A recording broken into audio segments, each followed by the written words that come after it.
Hi everyone! Who's ready to learn how to make their own custom bag? Today we're using a Loungefly crossbody. This video is part 2, so for anyone who hasn't seen part 1, which was all about prep before assembling, I'll link the video in the description below, but right now we're on to the fun part. Let's make a custom bag. We'll start out with the back since it's a flat surface and will be the easiest to cover. I'm laying the fabric over my bag to make sure the characters are right where I want them. Once I'm satisfied with the position, I'll hold down one side of the fabric while I lift up the other half so I can start putting the glue down. Once the glue's down, I sometimes smooth it out using my little spatula. It's not always necessary, but I like to use it for larger surface areas just to ensure an even and smooth layer. I'll follow this up by pressing down on my bag and then I'll do the same with the other side. The glue you see me using is the Fabri-Tac brand. I got mine online, but I know Walmart and Michaels also carry it. I find it extremely easy to work with. I've never had any issues of the fabric lifting up over time. I don't find it too watery, too tacky, and I feel like it has a good hold to it. Next, where the bag meets the piping, I'm going to indent my fabric using my handy dandy spatula. This indent is going to be my guideline for when it comes to tucking in my fabric into the seams. I want to make sure I have enough material to tuck in, but not too much where it folds in on itself, and not too little where the fabric doesn't actually reach under the piping, and before you know it, the bag's original Pokemon print is just going to be peering back at me, taunting me for cutting too much fabric off. Right. Okay, so with my small scissors, I'm going to cut approximately 1 to 2 millimeters away from that indent, and I'll continue to do this process around the whole panel. Okay, so now that our fabric is the right size for the bag, I'm going to use this little dental pick as my tucking tool. And yes, I specifically bought this for the crafts. Don't worry, I'm not picking my teeth in between making bags. I'm going to put the glue along the edges, ensuring I get it into the seam. I'm then going to take the dental pick and I'm going to shove the fabric into the bag seam, and I'll do this around the panel's perimeter, and before you know it, we'll have one side complete. Also, sorry if this part's a little slow. Since it's the first area, I want to make sure you get the full gist of the process. But don't worry, we'll speed up the repetitive parts and slow down on the more difficult parts, and if anything confuses you, just drop a comment below and I'll help any way I can. And I know we're making a crossbody today, but would you want to watch me make a custom mini backpack in a future video? Because no joke, I have about 7 bags for my collection that I still have to make, and they're all based on different movies. Now, I won't ruin it by telling you the specific movies that they're based on, but I'll give you a hint. Most are either Disney or Christmas themed. Surprising? I know. Side note, a common problem you'll run into with custom bags is glue remaining on the piping. In order to remove the remnants, I actually found out that gently using a Q-tip with acetone takes it off. I'll do this while the glue's still wet, and you'll notice a bit of color on the swab, but it doesn't hurt the piping color or the fabric. Both are left unchanged, and after I wipe down the piping to get the glue off, I may go back and retuck some areas that aren't up to my standards or that just need some smoothing out. I'm going to continue to do these steps with each of the other sides. So remember, after the initial gluing down, indenting, trimming, the steps are always glue, tuck, wipe, repeat. If I come across a section that may have a bit too much fabric for my liking, I'll just retrim it. It's always better to take off a little bit at a time than too much. Remember guys, practice makes perfect. And with each bag you make, the better you're gonna get. I recommend for your first bag, use a flat face mini backpack. I'll insert a picture of a bag I created and then gift it to my sister here.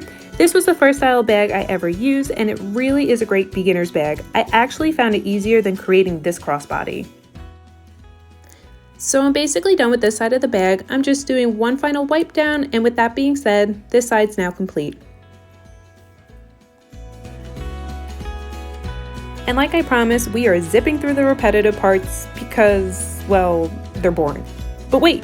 Let's slow down just for a second to get some good zoom action. I really want you to see exactly where I'm putting the glue, and then when I take my dental pick, jab, jab, jab, tuck, tuck, tuck.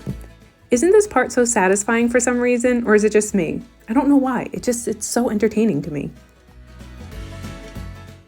Now, working with pockets can sometimes be tricky. Lucky for us though, this bag's front pocket literally takes up half the bag, so there's no actual space surrounding the sides or bottom of the pocket, and instead there's just a triangle portion where the pocket meets the bag's piping. I'll insert a photo showing what I mean by this with a typical mini backpack's layout compared to this bag. For this part, I'm initially going to cut away less fabric than I normally would, only because I want to be able to see how the fabric's going to lay when it meets the corners, since if I cut too much off right now, it may not line up correctly, and then I'm going to have to peel the whole thing off and restart. Spoiler alert, I already had to do that once.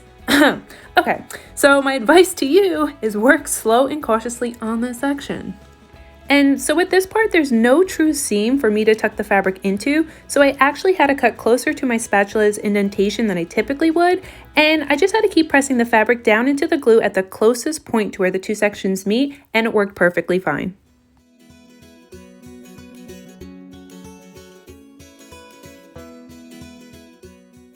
Now onto the tricky triangle corner. I find lining up the side of the fabric closer to the pocket first works best. I usually have the pocket zipper open so I have more leverage to pull or hold onto the bag while I work. And oh look, it's our Pokemon lining. Yep, that just happened. Anyway, once I have that side tucked in, I'll then work on the trimming and tucking of the fabric on the piping side of the corner.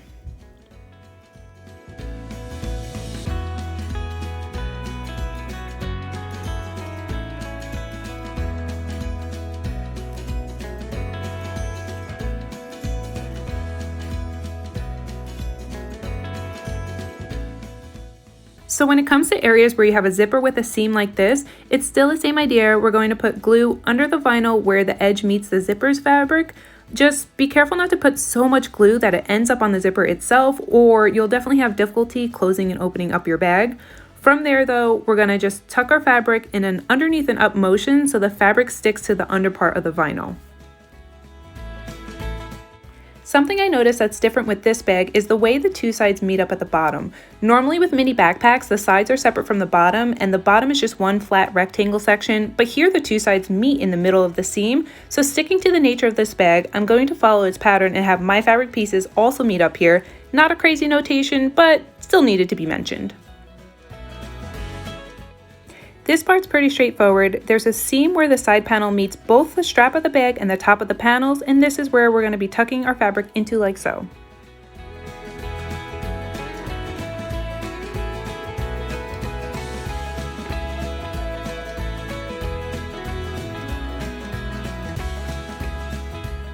We are officially on our last section. It's the outer lining of the pocket, super simple to do. It's just like the sides of the bag that we previously did, except for this one's all one piece. So, are you ready to see where we started and what we created?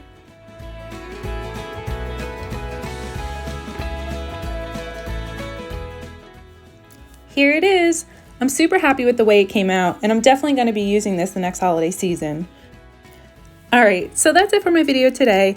I hope all of you found this helpful. Let me know if you end up making your own custom bag based off my steps and how it went. Thanks for watching and take care.